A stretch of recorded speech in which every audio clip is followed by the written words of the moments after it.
75 জনের মধ্যে majority vote হলেই সে সংস্কার আপনা আপনি কার্যকর হয়ে যাবে। সো আপনাদের ব্যাপার, আপনারা ইচ্ছা করলে নেন, না নেন। আজকে শপথ নিচে কতজন? শপথ নিচে মোট 75 জন। এই 75 জন দেখেন এখানে কোরাম কি লেখা আছে জানেন? দেখেন এখানে বলছে, শোনেন 10 নম্বরে, পরিষদ কার্যক্রম পরিচালনার জন্য ন্যূনতম 60 জন পরিষদ সদস্যের উপস্থিতি প্রয়োজন হবে। এই 68 জন এই সংবিধান সংস্কার পরিষদ যে যারা শপথ নিলেন তারা কালকে অধিবেশন ডাকবেন এবং তারা সংবিধান সংস্কার করবেন। এবং যারা আপনারা বিএনপি যারা শপথ নিলেন না তারা আপনারা বাইরে থেকেই এখানে আরো একটা ইন্টারেস্টিং জিনিস আছে। কি বলছে জানেন?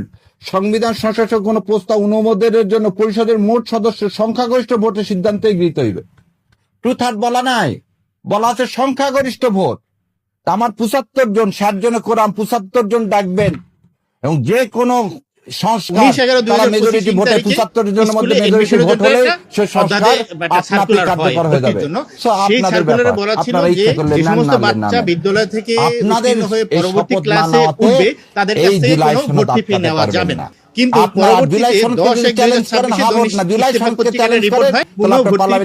2 টাকা আদায় করা হয়েছে যেটা ভর্তির সার্কুলারে পাই। তো এই বিষয়টা আপনাদের পত্রিকায় প্রকাশিত হওয়ার পরে আমরা রিকোয়েল করি জনস্বার্থে বাংলাদেশ আইন অধিকারীদের ফাউন্ডেশনের পক্ষ থেকে আমাদের নির্বাহী পরিচালক যিনি ডিপোনেন্ট হয়ে এবং আমাদের একজন ডাইরেক্টর